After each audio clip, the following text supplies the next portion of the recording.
Sa isang lihim na bodega sa paanan ng lungsod, tahimik na naupo si Andres sa harap ng mesa habang pinupunasan ang kanyang baril. Walang ibang ingay kundi ang tunog ng lumang bentilador na paikot-ikot sa kisame at ang mahinang kaluskos ng mga balang isinasaayos sa mesa. Lumapit si Commander Salazar, ang leader ng grupong Agila, isang samahang itinatag para sa mga trabahong hindi kayang tapusin ng batas o ng gobyerno.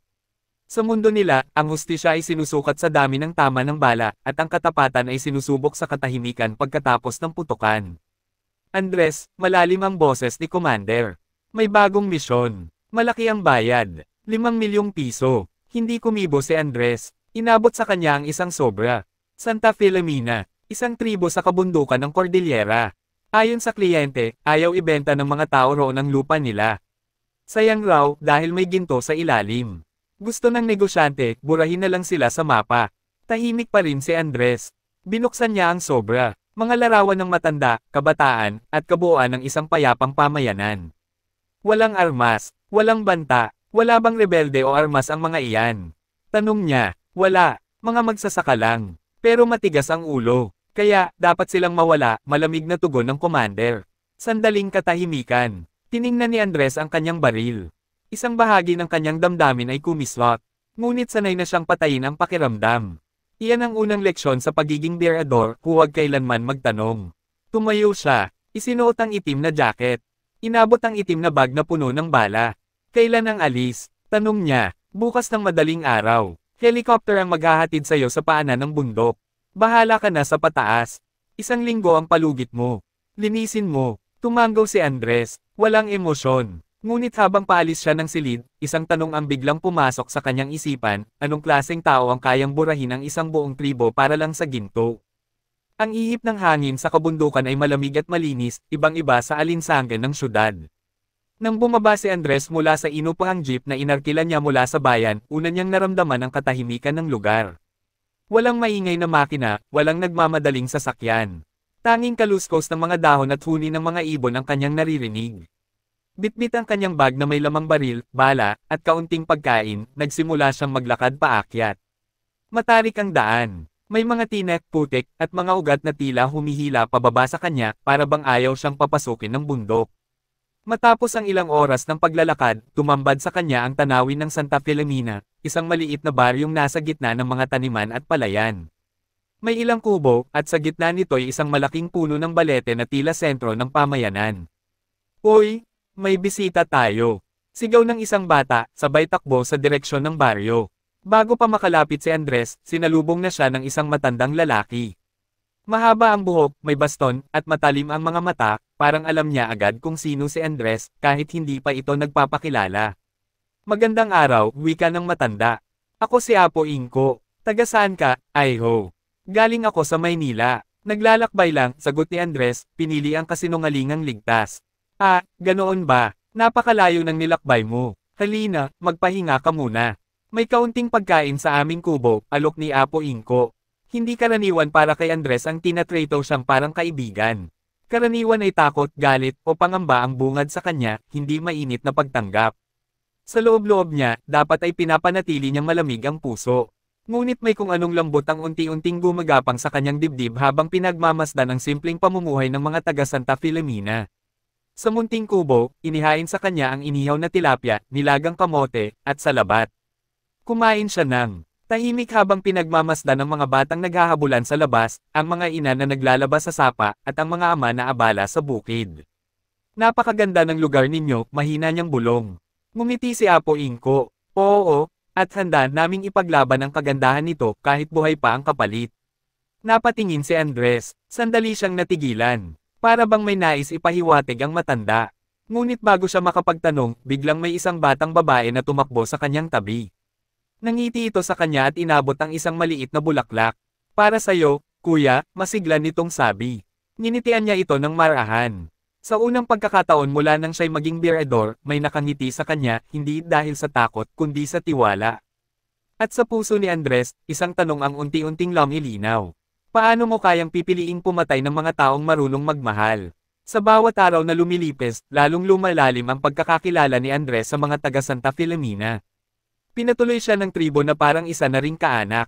Ipinakita nila sa kanya ang kanilang mga taniman, mais, kamote, saging, at iba pang halamang nagbibigay buhay sa kanila.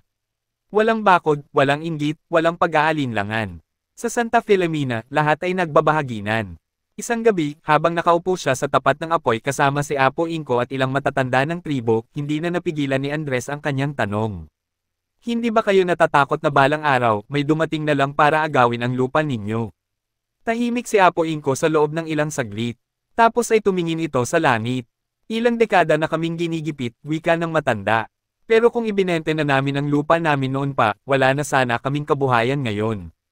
Pera'y nauubos. Pero ang lupa, habang inaalagaan, ay nagbibigay ng tuloy-tuloy na buhay. Napayuko si Andres. Sa loob-loob niya, siya mismo ang inutusan para tanggalan ng buhay ang mga taong ito.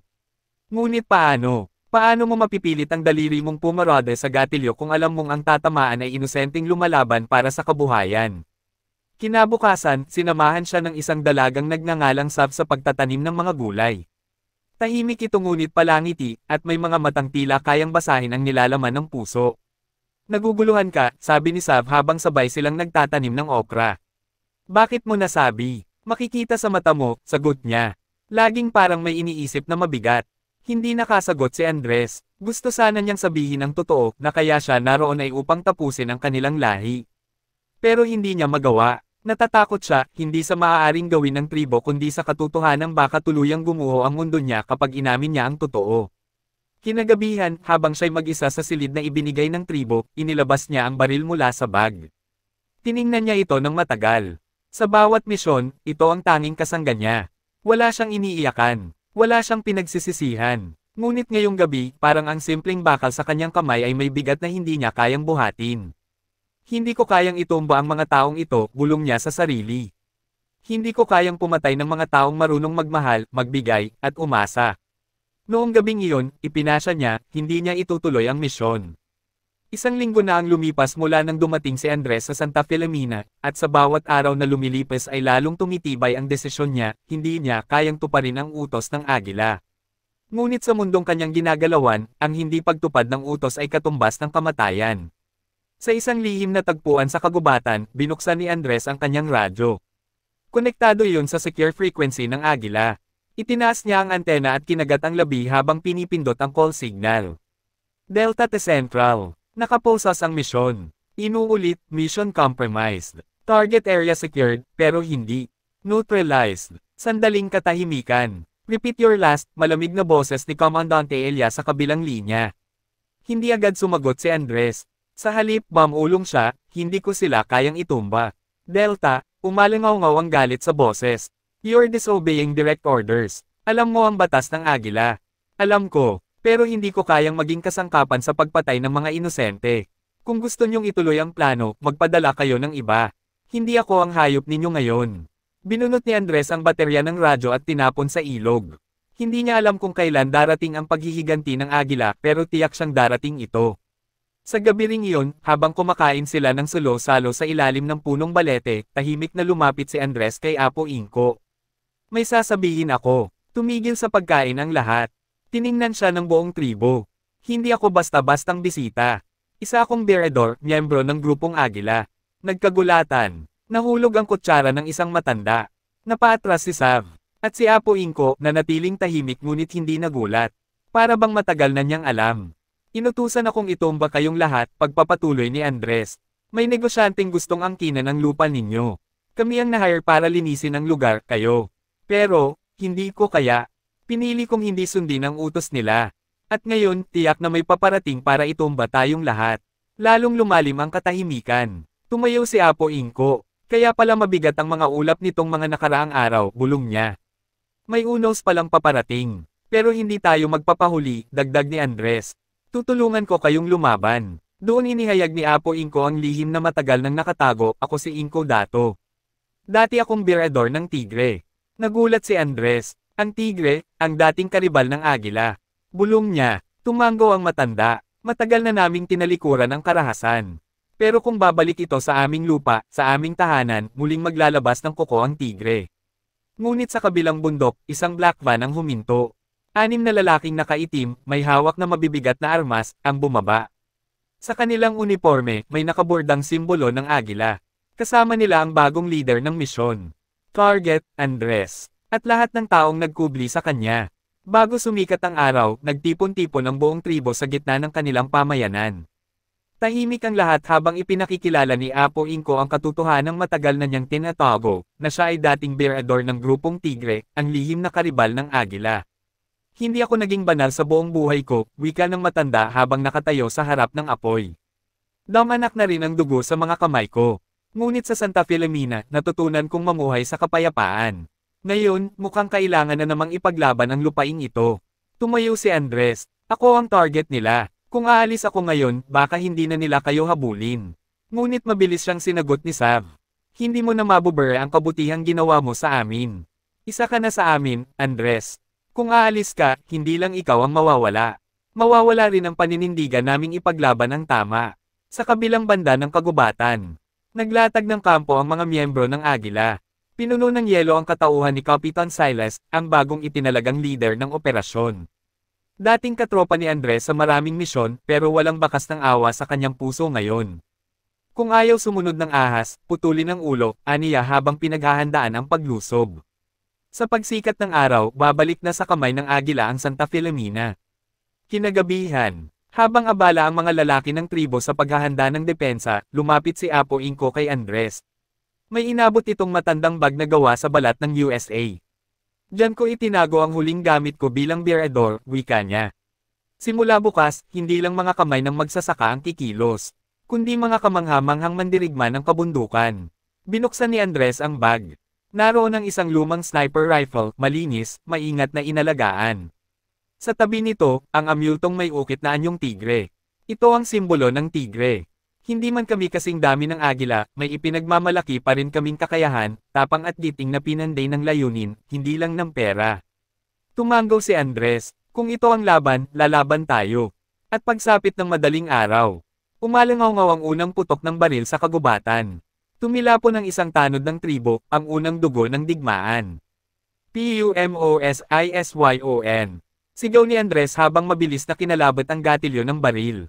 Gumanti ng putok ang mga tauhan ng Agila.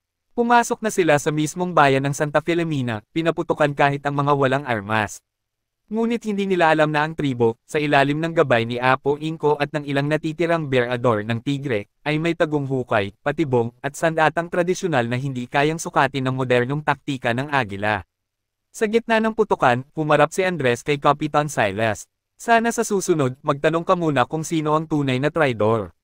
Bago pa man makaputok si Silas, naunahan na siya ng bala ni Andres sa balikat. Hindi siya pinatay, ngunit tuluyang nawalan ng lakas. Natapos ang unang bugzo ng labanan. Nagtagumpay ang tribo sa unang araw ng digmaan. Ngunit alam nilang hindi iyon ang huli. Dahil sa loob ng 2 araw, mas malupit na puwersa ang paparating. At ang masaklap, ito'y galing sa itaas mismo ng Agila, ang mga elite na tinatawag na Alab. Lumipas ang isang araw matapos ang matagumpay na depensa ng Santa Filomena. Habang nililinas ng mga residente ang paligid at inaasikaso ang mga sugatan, biglang bumagsak ang isang drone mula sa langit. Wala itong dala kundi isang babala. Ang lupang hindi na ibenta ay dadaan sa apoy. Alab, division ng Agila. Tumahimik ang lahat. Si Andres, bagaman sanay sa panganib, ay hindi maipaliwanag ang kaba. Kilala niya ang grupong Alab, ang mga berador ng Agila na hindi umaatres, hindi nagtatanong, at walang iniintinding collateral damage. Ang ibig sabihin ng pagdating nila, walang ligtas. Sa kabilang panig ng bansa, sa isang marangyang silid sa Maynila. Nagbukas ng telebisyon si Antonio, ang kilalang negosyante at lihim na pinuno ng pinakamalakas na grupong berador, ang Dragon. Nabasa niya ang headline. Santa Filomena, pinapalibutan na ng militar. AGILA Special Unit Alab, nagsimula ng operasyon. Pinanood niya ang video ng mga naglalakad na sundalo, habang ang mata ay unti-unting nagdilim. Lumapit ang kanyang kanang kamay. Sir Antonio, may kumpirmadong ulat. Ang anak ninyo, si Andres, siya raw ang pinoprotektahan ng tribo.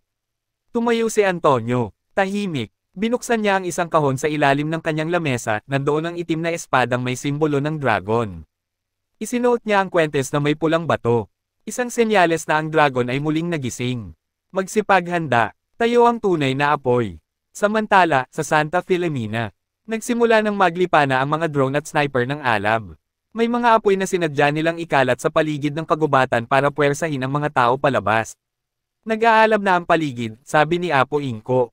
Oras na para lumaban ng buong buo. Pinangunahan ni Andres ang isang grupo ng mga kabataang lalaki ng tribo. Tinuruan niya ang mga ito ng taktikang pangbiredor, stealth, ambush, at paggamit ng terrain. Hindi tayo kasing dami nila, paliwanag ni Andres. Pero alam natin ang lupaing ito. Sa lugar natin sila mabubuwal.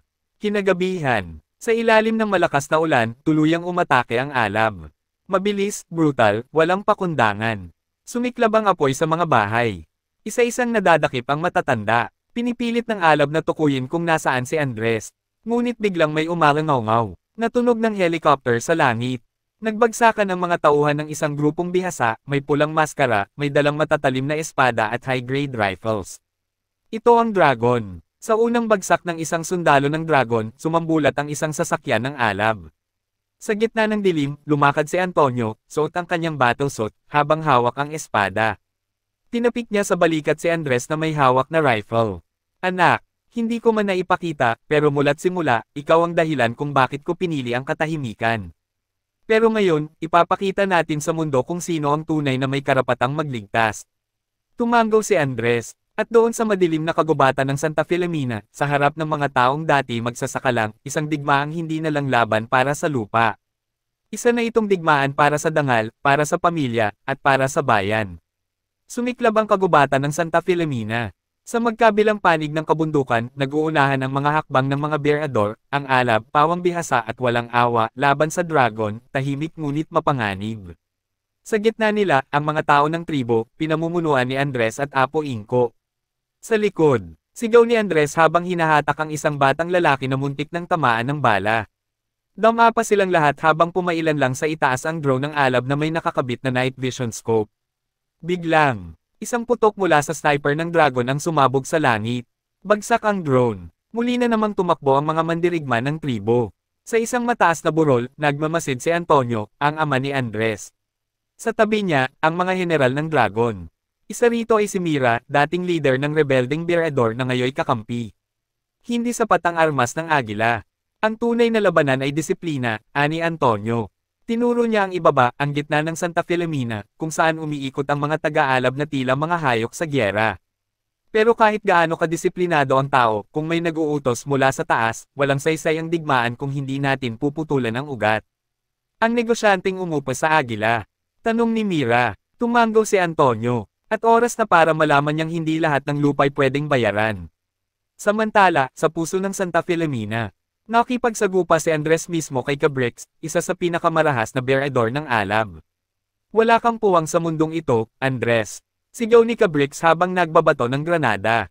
Ngunit sinipa ni Andres pabalik ang granada at sumabog ito sa ere. Tumilapon si Cabrix, sugatan pero buhay. Lumapit si Andres, itinutok ang baril. Bakit ka pa buhay? Tanong ni Cabrix. Para ipakita sa'yo na hindi lahat ng berador pumapatay ng walang dahilan, sagot niya, sa kanya tinadyakan ng baril palayo at lumakad palayo. Sa dulo ng araw, dumating ang huling bala. Isang missile ang pinakawala ng alab mula sa isa sa kanilang HQ, patungo sa sentro ng tribo. Ngunit bago pa man ito makalapag, sumulpot mula sa langit ang isa pang missile, galing sa dragon, at doon, sa gitna ng himpapawid, nagbanggaan ang dalawang apoy. Nayanig ang buong Santa Filomena. Tumigil ang putukan. Makalipas ang ilang minuto, sa gitna ng usok, lumitaw si Antonio, kasama ang kanyang mga tauhan. Agila, kung gusto niyo pa ng digmaan, handa kaming tapusin ito dito't ngayon. Walang sumagot. Nag-alisan ng mga natitirang tauhan ng alab na talo, hindi lang sa lakas, kundi sa prinsipyo. Nagwagi ang Santa Filomena, ngunit alam nilang hindi iyon ang wakas. Dahil sa Maynila, galit na galit ang negosyanteng si Victor Buenaventura, ang tunay na utak sa likod ng kaguluhan. Nagbabalak siya ng mas matinding paghihiganti. Sa isang marangyang gusali sa gitna ng Makati, umalangaw-ngaw ang sigaw ni Victor Buenaventura, isa sa pinakamayamang negosyante sa bansa, at ang utak sa likod ng tangkang pagpuksa sa Santa Filomena. Pinaluhod ninyo ako sa isang saksakan. Ng liblib na lugar. Galit na sigaw niya habang hinahagis ang isang baso ng alak sa pader. Lumapit ang kanyang Chief of Security. Sir, natukoy na naming totoo nga ang impormasyon. Ang anak ni Antonio, ang berador na si Andres, siya ang lumaban sa atin. Nagngit-ngit si Victor. Kung ganun, oras na para buwagin ang dragon. Hindi lang sila ang may koneksyon. Marami rin akong tao sa gobyerno, at sa ilalim ng lupa. Samantala, sa Santa Filomena, tahimik ang gabi ngunit hindi mapakali si Andres. Sa liwanag ng apoy, kausap niya si Apo Inko. Hindi pa tapos ito, Apo. Ramdam ko, si Victor, babalik siya. Humigop ng tsaa si Apo Inko. Oo, darating siya, pero hindi ka na nag-iisa. May dugo ka ng dragon, may puso ka ng tribo. Nagpaalam si Andres at tumungo sa gilid ng bundok kung saan hinihintay siya ng kanyang ama, si Antonio. Handa ka na ba? Tanong ni Antonio. Kung laban ito para sa kinabukasan ng Santa Filomena, kahit buhay ko'y kapalit, tugon ni Andres. Hinailan ni Antonio ang takip ng isang matandang kahon, nasa loob ang isang sinaunang armas, ang sandata ng apoy, ginagamit lang ng pinakakarapat dapat sa dragon. Isuot mo, sa darating na laban, hindi lang ito gyera ng baril. Ito'y gyera ng paninindigan. Sa Maynila, nagpatawag ng pulong si Victor. Nakapalibot sa kanya ang bagong binuong grupo ng mga Bayarang Berador, mas marahas pa sa Agila. Pinangalanan niya silang, bangis. Mga hayop na walang konsensya. Mga Berador na hindi na kailangang bayaran ng malaki dahil dugo ang kanilang hanap. Nagpakita sa harap ang isang anino, si Reyna, dating Berador ng Tigre, ngayon isa sa mga pinakakinatatakutang killer sa underground world. Bigyan mo lang ako ng isang linggo, Victor, aniya. Hindi lang si Andres ang mamamatay. Sisirain ko ang mismong ugat ng dragon. Lumabas sa telebisyon ang balita. Sunod-sunod na pagsabog sa mga kumpanya ni Antonio de la Vega, pinaniniwala ang may kaugnayan sa isang private war laban sa isang negosyante. Hindi pa malinaw kung sino ang nasa likod. Si Andres, habang nakaupo sa labas ng tahanan ng tribo, pinagmamasdan ang bituin. Ang laban, dumarating na, bulong niya. Sa mga madilim na sulok ng Maynila, isang lihim na operasyon ang nagsimula. Ang Bangis, ang pinakabagong grupo ng mga Bayarang Berador, ay mas mabilis at mas brutal kaysa sa Agila. Ang pinuno nito, si Reyna, ay may nakatatakot na reputasyon sa ilalim ng mundo, isang Berador na walang pusong pumatay ng sino man na may kaugnayan sa dragon. Sa Santa Filomena, muling pinangunahan ni Andres ang tribo sa mga huling paghahanda laban sa posibleng atake. Kabilang dito ang pagtatago ng mga kababaihan at bata sa pinakaligtas na bahagi ng bundok. Ang mga kalalakihan, sa tulong ng mga natutunan mula kay Antonio, ay nagsasanay sa mga estratehiya ng dragon. Hindi tayo pwedeng magpatalo, sabi ni Apo Inko habang pinagmamasdan ang mga kabataang nagsasanay. Hindi lang buhay ang nakataya rito. Lupa, dangal, at ang kinabukasan. Sa Maynila, nagtipon-tipon ng bangis, at sa harap ni Victor, ipinakita ni Reyna ang plano, isang malaking ambush sa Santa Filomena na hindi lang magpapabagsak kay Andres, kundi magwawasak sa buong tribo. Buwagin natin sila, Reyna, utos ni Victor. Ipakita natin na hindi nila kayang tumindig laban sa atin. Ikaw na ang bahala, Victor, sagot ni Reyna. Lahat sila ay magiging abo. Sa bundok ng Santa Filomena, puno ng tensyon ang gabi. Ang mga Berador ng Bangis ay nagsimulang magtipon sa mga strategic na posisyon sa paligid ng tribo. Sa bawat galaw ng hangin, may mga mata na nagmamasid. Ngunit ang matalim na pandaman ni Andres ay hindi kailanman nagkulang. Nakita niyang may mga kalaban na nagtatago sa mga puno, naghihintay ng tamang oras. Maghanda, sigaw ni Andres, bangis na sila, hindi lang mga ordinaryong Berador. Papatagilid tayo. Sa gitna ng gubat, sumabog ang unang granada, sumunod ang putok ng baril, at nagsimulang maglaho ang mga puno at kabundukan sa bawat pagsabog. Mabilis na nagtipon ang mga kabataang lalaki at nagbigay ng signal kay Andres. Nasa kanan, sigaw ng isa, agad silang nagtakda ng mga ambush. Ngunit sa bawat hakbang nila, mas marami pang kalaban ang sumulpot mula sa mga dilim. Si Reyna, sa itaas ng bundok, ay nagmamasid. Hinawakan niya ang kanyang itim na kutsilyo, ang pinakamahusay niyang armas. Dapat matapos na ito, sabi niya habang tinitingnan ang mga kabundukan na unti-unting nagiging biktima ng kanilang atake. Si Antonio, sa likod ng mga linya, ay sumagot kay Andres. Pangako ko sa iyo, anak, walang makakalapit sa iyo. Hindi ko hahayaan. Mabilis niyang tinawag ang isang special unit mula sa Dragon upang magsagawa ng kanilang misyon, pagsugpo sa lahat ng bangis. Ang mga kasamahan ni Antonio ay nagsimulang magkalat ng mga smoke bombs na nagbigay daan upang mailigtas ang mga natitira pang buhay sa Santa Filomena. At sa dulo ng gabi, isang malakas na pagsabog ang naganap. Isang missile mula sa taas ang nagpadala ng buong posisyon ng bangis sa ere. Bangis, tapos na kayo. Sigaw ni Andres habang nagsisilibas ang apoy mula sa langit. Sa kabila ng lahat, bumagsak si Reyna, sugatan at tadtad ng dugo. Hindi pa, tapos. Bulong niya habang hawak ang kanyang itim na kutsilyo. Si Andres, kasama ang mga natirang kasamahan, ay lumapit kay Reyna at pinilit siyang itaguyod. Tama na, magtago na kayo, hindi pa tapos ang laban. Sa Maynila, si Victor, na nakatayo sa tuktok ng kanyang matataas na gusali, ay hindi mapakali. Nakita niyang nawala na siya ng kontrol sa mga operasyon, at ang kanyang mga plano ay nauurong. Hindi ko ito hahayaan. Hindi ko hahayaang mawalan ako ng kontrol. Sigaw ni Victor habang binabaybay ang kalsada patungo sa kanyang lihim na headquarters. Isang araw ng pagbabago ang sumiklab sa Santa Filomena. Matapos ang matinding labanan, nagbalik sa kabundukan si Andres kasama ang mga natirang tao ng tribo. Ang mga sugatang biredor ng bangis ay pinalayas at ang mga sugatang residente ay inalagaan. Ngunit ang nagtataglay ng pinakamalaking sugat ay hindi ang katawan ni Andres, kundi ang kanyang kaluluwa, ang alon ng galit at lungkot na dulot ng labanan, ng pagkatalo, at ng mga buhay na nawala. Hindi pa tapos ang lahat, Andres, sabi ni Apo Inko habang binabaybay nila ang bundok. Ang tunay na laban ay hindi lang sa panlabas, kundi sa loob ng puso. Naglakad si Andres patungo sa pinakamataas na bahagi ng bundok kung saan ang sinag ng araw ay umaabot sa kanilang puok. Doon, binigkas ni Apo Inko ang isang sinaunang ritual ng pagpapatawad at kaligtasan. Sa bawat araw na sumisikat, may pagkakataon ng bagong buhay. Ngunit sa bawat paglubog, may pagkatalo. Walang galit na walang hanggan, Andres. Walang labanan na magtatagal magpakailanman. Sa Maynila, ang kwento ng Santa Filomena ay umabot na sa mga mata ng buong bansa.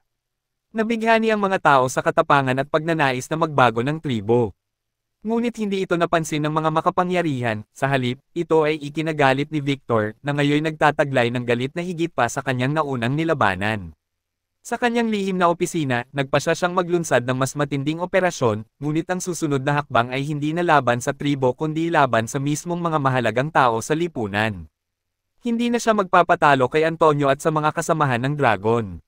Samantala, sa bundok, habang pinagmamasdan ni Andres ang pagsik ng araw, nakaramdam siya ng isang kakaibang lakas.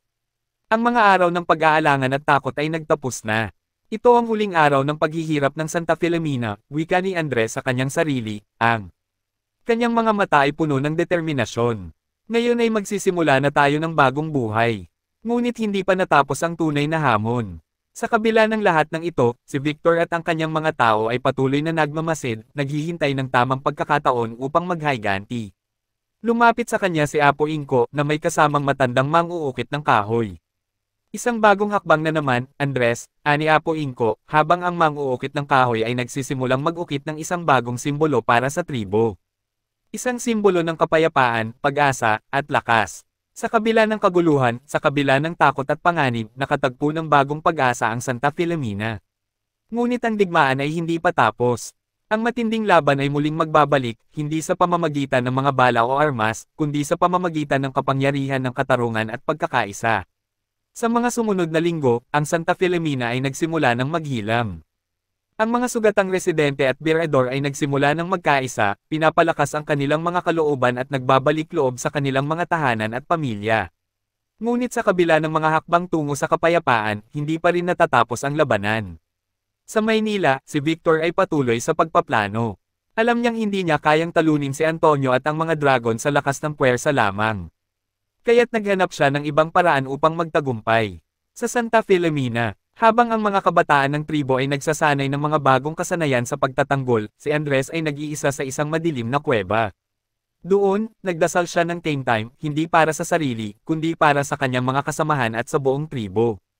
Nais niyang makita ang Santa Filomena na nagiging simbolo ng pag-asa para sa mga mahihirap at inaapi.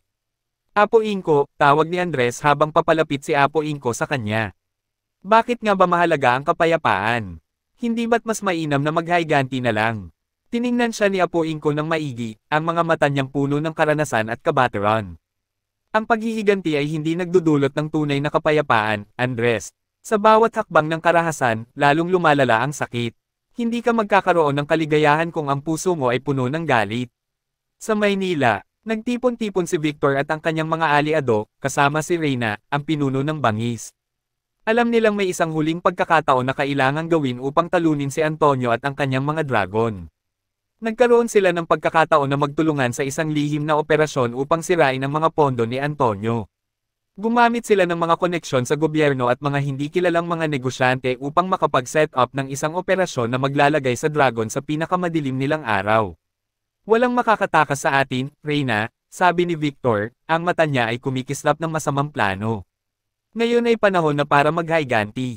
Sa bundok, habang si Andres ay pinipilit na maging makatarungan sa kanyang landas, isang hindi inaasahang bisita ang dumating, si Antonio. Dinala siya ni Antonio sa isang liblib na lugar kung saan hindi nila maririnig ang anumang ingay mula sa labas. Andres, anak, alam kong nag-aalangan ka pa, wika ni Antonio. Ang daan ng Dragon ay hindi madali, ngunit ito ang tamang daan. Si Andres ay tahimik na nakinig.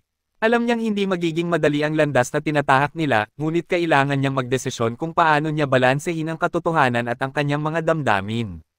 Bakit hindi na lang tayo magtulungan, Ama?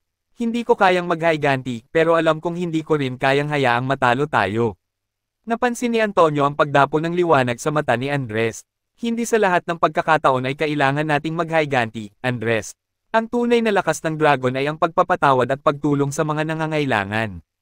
Iyan ang ibig sabihin ng tunay na kapayapaan. Habang si Andres at Antonio ay magkasama sa kanilang plano upang mapanatili ang kapayapaan sa Santa Filomena, ang mga ulat mula sa Maynila ay nagsimulang kumalat.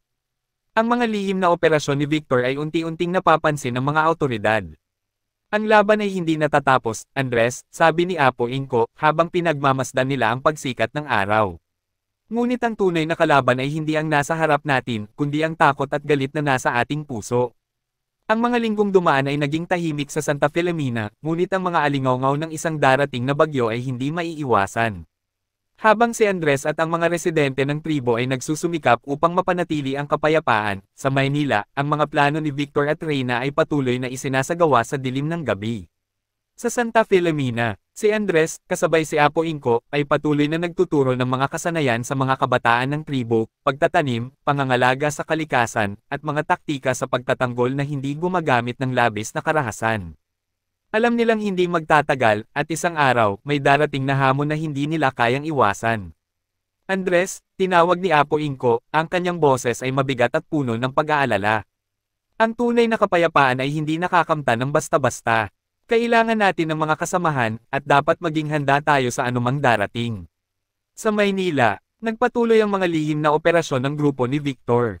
Pinasimulan nila ang mga hakbang na magpapalala ng tensyon sa buong bansa. Nakipag-ugnayan sila sa ilang mga pangunahing tao mula sa gobyerno upang magpatuloy ang kanilang layunin ng pagsira kay Antonio at sa Dragon. Alam ni Victor na kailangan niyang magtulungan ng mga makapangyarihan upang mapabagsak si Antonio. Maging handa tayo, Reyna, sabi ni Victor. Ang oras ng paghihiganti ay malapit na. Sa Santa Filomena, isang araw, isang kakaibang kaganapan ang dumating mula sa kabundukan. Isang huling pag-atake mula sa bangis ang nagbabalik. Ngunit ang mga residente ng Santa Filomena ay hindi na natatakot. Alam nilang hindi sila nag-iisa. Sa gitna ng kaguluhan, muling nagpakita si Apo Inko sa harap ng mga tao ng tribo, ang kanyang mga kamay ay tumataas upang ipakita ang simbolo ng kapayapaan. Sa bawat laban na dumarating, ang pinakamahalaga ay ang ating lakas na magtulungan. Hindi natin matatalo ang galit kung tayo'y maghihiwalay, wika ni Apo Inko sa mga tao. Si Andres, na ngayon ay punong-puno ng lakas at tiwala, ay nagtipon ng mga kabataan upang maghanda para sa anumang darating. Pinag-uusapan nila ang mga taktika, ngunit alam nilang hindi ito isang laban na para lamang sa lakas ng armas. Kailangan nilang magtulungan upang mapanatili ang kanilang kalayaan. Sa Maynila, si Victor, hindi na makapaghintay, ay nagsimula ng isang malupit na operasyon. Gamit ang mga koneksyon sa mga nakatataas, sinimulan nilang maglatag ng mga patibong upang tuluyang magtagumpay. Ngunit sa kabila ng lahat ng ito, hindi nakalimutan ni Antonio ang kanyang pamilya at ang mga aral ng Dragon. Handa siyang magsakripisyo at ipaglaban ang Santa Filomena, hindi sa paraang ginagamit ni Victor, kundi sa paraang naglalayong magdala ng tunay na pagbabago. Andres, sinabi ni Antonio, habang tinatanaw nila ang kabundukan, wala nang balikan. Ang ating misyon ngayon ay mas mahalaga kaysa lahat ng ating napagdaanan. Kapayapaan, hindi digmaan. Ang mga araw ay nagdaan, at habang patuloy na nagsasanay ang tribo ng Santa Filomena sa ilalim ng pamumuno ni Andres, nagsimula na ring maglunsad ng mga lihim na operasyon si Victor laban sa Dragon at sa mga puok na tinutulungan nila.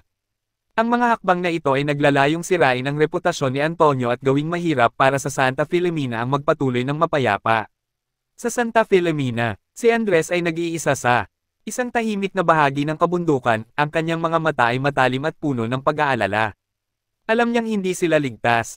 Ang mga lihim na puwersa ni Victor ay nagsisimula ng magtago sa dilim ng gabi, handa na gumawa ng hakbang upang pabagsakin ang Santa Filomena.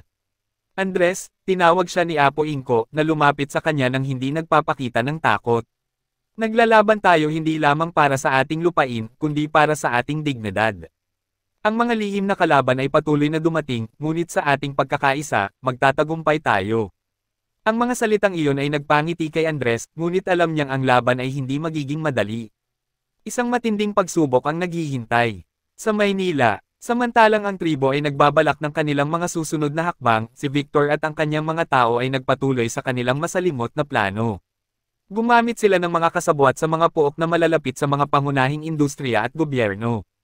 Ang layunin nila ay sirain ang mga pondo ng Dragon at gawing imposible ang kanilang operasyon sa Santa Filomena. Kailangan nating patahimikin ang lahat, sabi ni Victor sa kanyang lihim na pulong kasama si Reyna at ang mga kasamahan.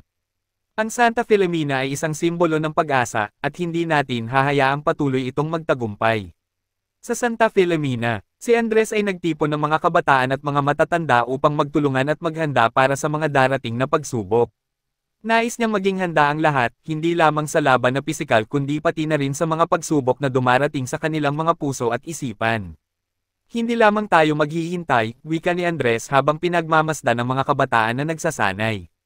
Tayo ay magtatanggol ng ating lupain at ng ating mga pangarap. Hindi tayo magpapatalo sa kahit anong puwersa na naglalayong sirain ang ating pagkakaisa.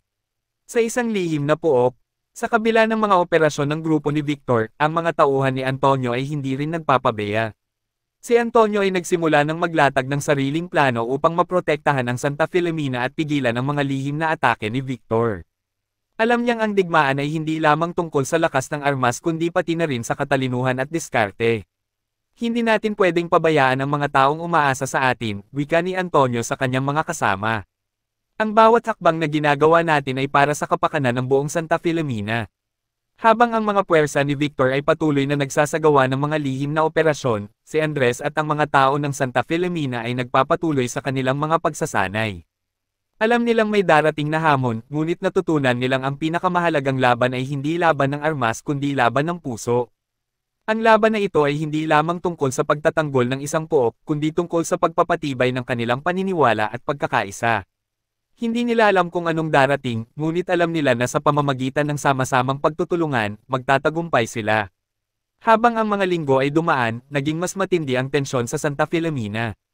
Ang mga lihim na puwersa ni Victor ay nagsimula ng magpahayag ng mas agresibong hakbang. Gayunpaman, si Andres at ang tribo ay hindi pa rin bumigay sa takot. Sa kabila ng lahat ng banta, nagpatuloy sila sa kanilang layunin na ipagtanggol ang kanilang kalayaan at ang kanilang lupa.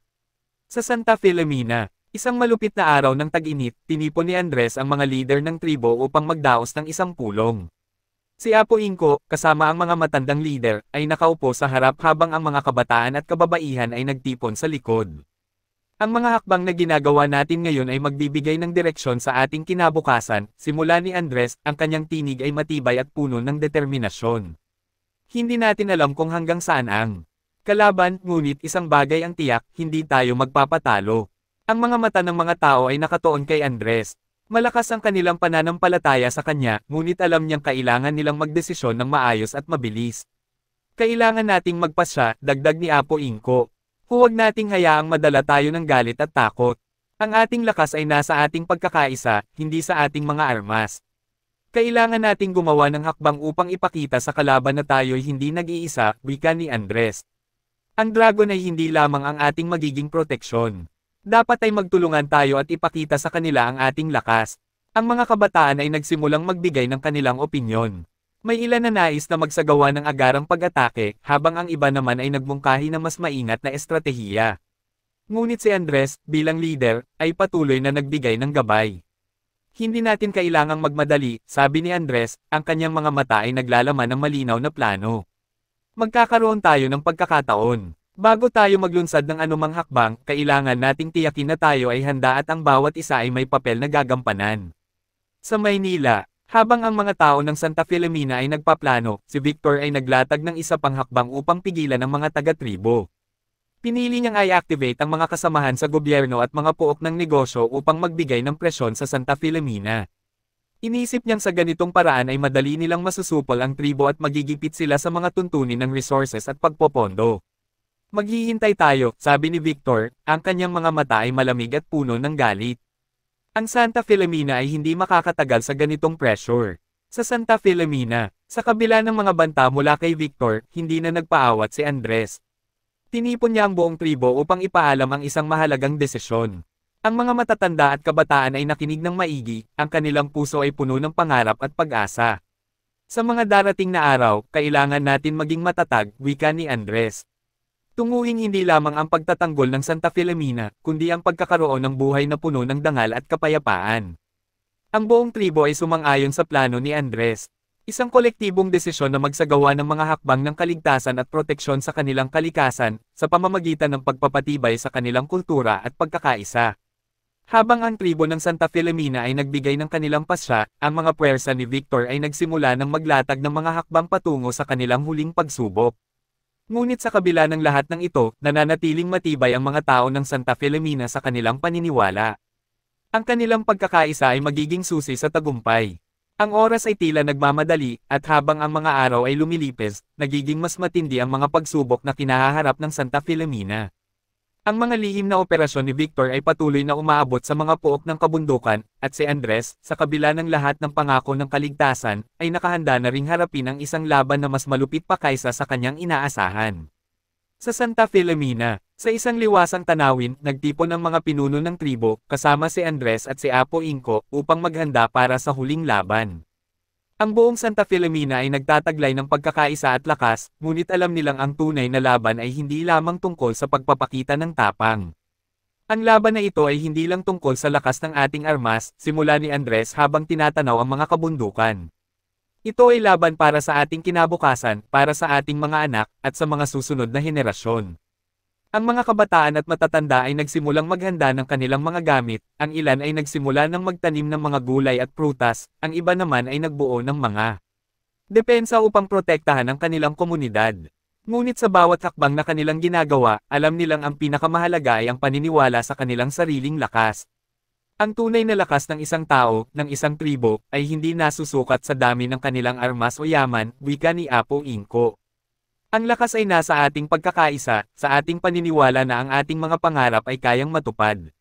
Sa Maynila, habang ang Santa Filomena ay patuloy na naghahanda, si Victor ay walang tigil sa pagpaplano. Alam niyang ang pagkakataon ay malapit na. Pinipilit niyang maghanap ng paraan upang tuluyang sirain ang tiwala sa Dragon at sa mga nakapaligid kay Antonio, at upang gawing mahirap para sa Santa Filomena na magpatuloy. Ang mga taong ito ay hindi kayang lumaban sa isang tunay na puwersa, sabi ni Victor sa kanyang mga kasamahan habang binabalak ang huling hakbang. Gagamitin natin ang kanilang mga kahinaan laban sa kanila. Ngunit si Victor ay hindi alam na ang Santa Filomena, sa ilalim ng pamumuno ni Andres, ay nagtataglay ng lakas na higit pa sa anuman na inaasahan niya. Habang ang kalaban ay naglalagay ng mga pondo at gamit para sa kanilang atake, ang tribo ay naghahanda sa isang uri ng laban na hindi lang nakasalalay sa lakas ng armas, kundi sa lakas ng puso. Sa Santa Filomena, habang ang mga tao ng Santa Filomena ay nagtipon at nagpasya, hindi nila inaasahan ang darating na kaganapan. Si Andres, sa kabila ng mga takot at pangarap na bumangon, ay nagsimulang magplano ng mga hakbang na magdadala sa kanila sa isang bagong yugto ng kanilang buhay. Hindi natin kailangan ng kalupitan upang magtagumpay, wika ni Andres, ang mga mata ay puno ng determinasyon. Ang kailangan natin ay ang isang matibay na pagkakaisa at pananampalataya na kaya nating baguhin ang ating kapalaran. Habang ang mga puwersa ni Victor ay patuloy na nagsasagawa ng kanilang mga operasyon, si Andres at ang Santa Filomena ay nagsimula ng isang uri ng laban na magpapakita ng kanilang lakas hindi lamang sa pakikidigma, kundi sa pagbabago ng kanilang lipunan. Ang laban na ito ay hindi lamang tungkol sa kaligtasan ng kanilang lupa, kundi tungkol sa pagkakaroon ng isang makatarungan at makatawid na pamumuhay para sa lahat. Habang ang araw ay lumilipis, nagiging mas matindi ang pagsubok na kinahaharap ng Santa Filomena. Ang mga puwersa ni Victor ay malapit na, at si Andres, pati na rin ang buong tribo, ay nagbabalak ng mga huling hakbang upang ipagtanggol ang kanilang komunidad. Sa kabila ng lahat ng takot at pagkabalisa, nagpatuloy ang laban ng mga tao ng Santa Filomena, hindi lamang para sa kanilang kaligtasan, kundi para sa kanilang dignidad at pag-ibig sa kalikasan. Sa Santa Filomena, isang gabi, habang ang malamlam na buwan ay sumikat sa itaas, nagtipon ang buong tribo upang talakayin ang mga susunod na hakbang. Sa gitna ng pag-uusap, si Apo Inko, ang pinuno ng tribo, ay nagsalita.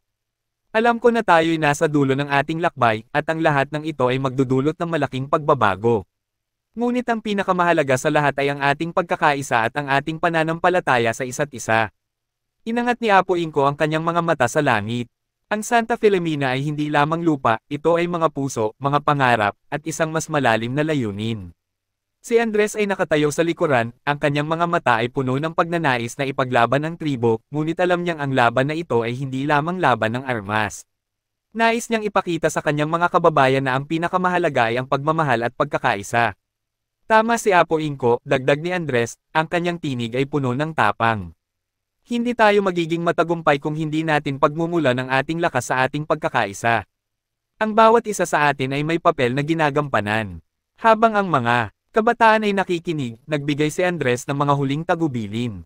Magsasama tayo, magtutulungan tayo. Hindi natin ipagpapalit ang ating prinsipyo, hindi natin isusuko ang ating lupa. Ang laban na ito ay laban ng pag-ibig sa ating kalikasan, sa ating kultura, at sa ating mga pamilya. Sa Maynila, si Victor, sa kanyang tanggapan, ay patuloy sa pagpaplano. Alam niyang malapit na ang huling sagupaan, at nais niyang tiyakin na ang Santa Filomena ay hindi makaligtas sa kanilang mga kamay. Ngunit may isang bagay na hindi niya inaasahan, ang lakas ng pagkakaisa ng mga tao sa Santa Filomena.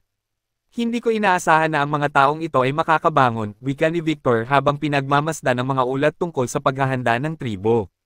Ngunit hindi pa huli ang lahat. Gagamitin natin ang lahat ng paraan upang sirain sila. Ngunit si Victor ay hindi rin nakaligtas sa mga pagsubok. Habang patuloy ang kanyang mga operasyon, nagsimulang mag-iba ang ihip ng hangin. Ang mga kasamahan niyang umaasa sa puwersa ay nagsimulang magduda sa kanilang liderato.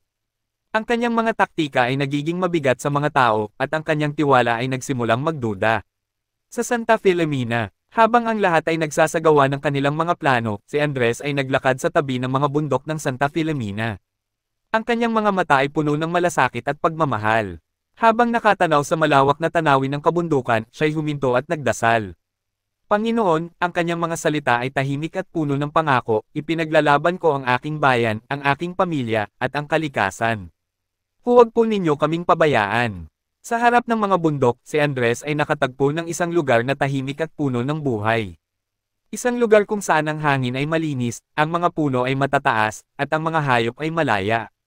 Dito niya naisip na ang tunay na laban ay hindi lamang laban ng buhay at kamatayan, kundi laban ng pag-ibig sa kalikasan, sa mga tao, at sa bawat nilalang na may malasakit sa mundo. Ang buong Santa Filomena ay nagtipon upang maghanda para sa huling sagupaan. Ang mga kabundukan na naging saksi sa kanilang buhay ay magiging saksi din sa kanilang huling laban para sa kalayaan at sa kanilang kinabukasan. Ang mga residente ng Santa Filomena, mula sa pinakabata hanggang sa pinakamatanda, ay nagkaisa sa layunin ng isang makatarungang laban. Ngunit sa likod ng lahat ng ito, ang kalaban na si Victor ay patuloy sa kanyang mga plano upang tapusin ang kanilang paglaban. Sa Santa Filomena, isang gabi bago ang matinding laban, nagtipon ng mga pinuno ng tribo sa gitna ng kabundukan. Si Andres, kasama ang mga matatanda, ay nagsagawa ng isang pulong upang pag-usapan ang kanilang mga huling hakbang. Alam natin na ang laban na ito ay magbibigay ng pagbabago, sabi ni Andres, ang kanyang mga mata ay puno ng tapang. Kung magtatagumpay tayo, hindi lamang ito tagumpay para sa ating tribo, kundi tagumpay para sa ating mga anak at sa kalikasan. Si Apo Inko ay tahimik na nakikinig. Alam niyang ang kanilang laban ay hindi madali, ngunit ang lakas na matatagpuan nila sa pagkakaisa ng kanilang mga tao ay isang puwersa na hindi kayang durugan ng sinuman.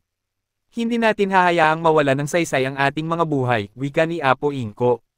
Sa bawat hakbang na ating gagawin, palalakasan natin ang ating kaluluwa, palalakasan ang ating mga paniniwala. Ang buong tribo ay nagbigay ng kanilang buong suporta sa plano ni Andres. Ang mga kabataan ay nagtipon ng mga kagamitan at mga armas, habang ang matatanda ay nagdasal para sa kanilang tagumpay. Ang bawat isa ay mayroong papel na ginagampanan, at ang kanilang layunin ay nagbigay ng lakas sa bawat isa. Sa Maynila, samantala, si Victor ay patuloy sa pagpaplano ng kanyang atake. Alam niyang malapit na ang araw ng kanilang matinding labanan. Ngunit hindi niya alam na ang mga tao ng Santa Filomena ay handa na. Ang kanyang mga lihim na operasyon ay unti-unti nang nabubunyag, at ang mga kasamahan niya ay nagsimulang magduda sa kanya. Ang lahat ng mga plano ko ay para sa tagumpay, wika ni Victor, ang kanyang mga mata ay puno ng galit at puot. Hindi ko hahayaang mawalan ng kontrol. Ngunit sa kabila ng lahat ng kanyang pagnanasa sa tagumpay, hindi niya naisip na ang lakas ng isang komunidad na nagkakaisa ay hindi kayang durugan ng kahit anong puwersa. Sa Santa Filomena, ang huling araw ng laban ay dumating, at ang buong tribo ay nagtipon sa harap ng bundok. Si Andres ay nakatayo sa harap, ang kanyang mga mata ay puno ng determinasyon. Alam niyang ang laban ay hindi lamang para sa kanilang kaligtasan, kundi para sa kanilang pagkatao at dignidad. Tandaan ninyo, sabi ni Andres, ang kanyang tinig ay matibay at puno ng tapang, hindi natin ipagpapalit ang ating lupa, ang ating kultura, at ang ating mga pangarap. Sa bawat hakbang na ating gagawin, palalakasan natin ang ating pagkakaisa.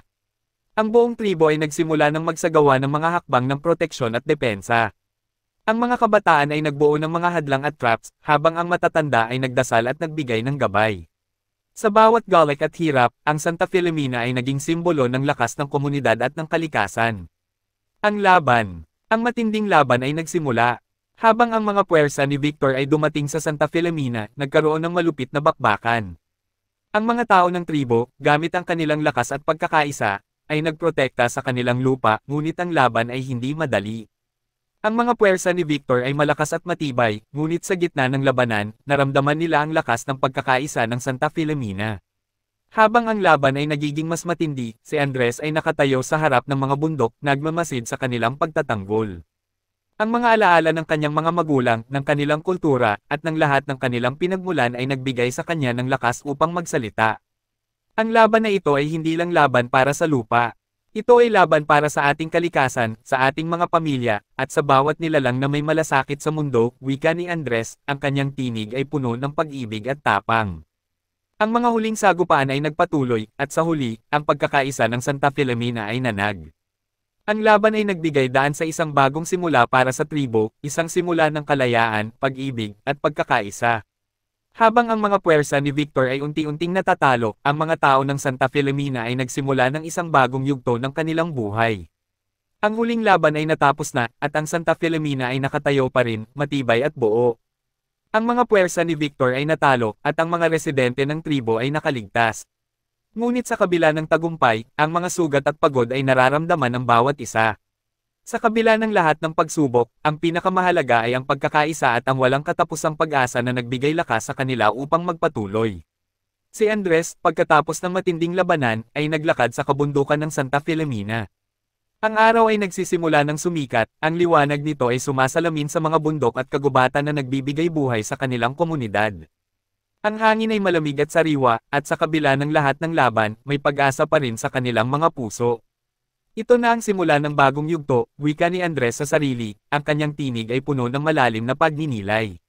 Sa bawat hakbang, isang hakbang patungo sa mas maliwanag na bukas.